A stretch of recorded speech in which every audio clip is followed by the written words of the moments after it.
నమస్తే, welcome to Sakshi exclusive. Hi friends, America అధ్యక్షుడు Donald Trump ప్రజాదరణ రికార్డు స్థాయిలో పడిపోయింది.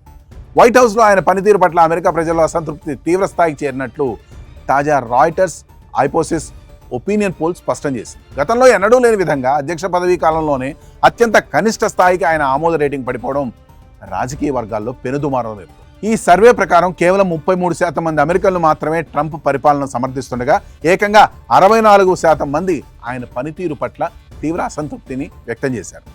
గతంలో 2017 డిసెంబర్లో నమోదైన అత్యంత కనిష్ట స్థాయికి ఈ రేటింగ్ మళ్లీ చేరుకుంది.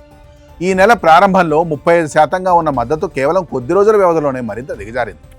ఈ భారీ పతనానికి ప్రధాన కారణం ఇరాన్తో జరుగుతున్న వివాదం అని సర్వే తేల్చి చెప్పింది. అమెరికా, ఇజ్రాయెల్ కలిసి ఇరాన్పై దాడులు ప్రారంభించినప్పుడు ఈ వివాదం కేవలం కొద్ది వారాల్లోనే ముగుస్తుందని ప్రచారం జరిగింది. కానీ ప్రస్తుత పరిస్థితులు అందుకు పూర్తి విరుద్ధంగా మారాయి. దాదాపు 80% మంది అమెరికన్ పౌరులు ఈ సంక్షోభం దీర్ఘకాలం కొనసాగుతుందని తీవ్ర ఆందోళన చెందుతున్నారు. డెమోక్రాట్లలో 87% మంది, రిపబ్లికన్లలో 71% మంది ఈ యుద్ధం ఇప్పట్లో ముగిసేలా లేదని భావిస్తున్నారు.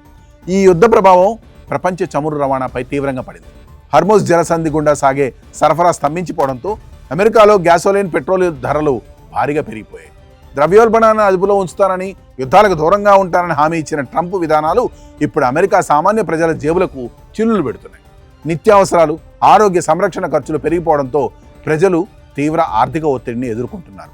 వచ్చే నవంబర్ మధ్యంతర ఎన్నికలు సమీపిస్తున్న తరుణంలో వెలువడిన ఈ సర్వే ఫలితాలు రిపబ్లికన్ పార్టీలో తీవ్ర కలవరం పుట్టిస్తున్నాయి. కాంగ్రెస్లో మెజారిటీని కాపాడుకోవడానికి పోరాడుతున్న ట్రంప్ మిత్రపక్షాలకు ఈ ప్రజాదరణ క్షీణత పెను సవాల్గా మారింది. ఏదేమైనప్పటికీ ఈ ట్రంప్ మాకొద్దు అన్న నినాదం అమెరికా ప్రజల్లో కాస్త బలంగానే వినపడుతుంది. ఈ స్టోరీపై మీ కామెంట్స్ తెలియజేయండి. That's all for today. This is Harikrishna signing off Sakshi exclusive.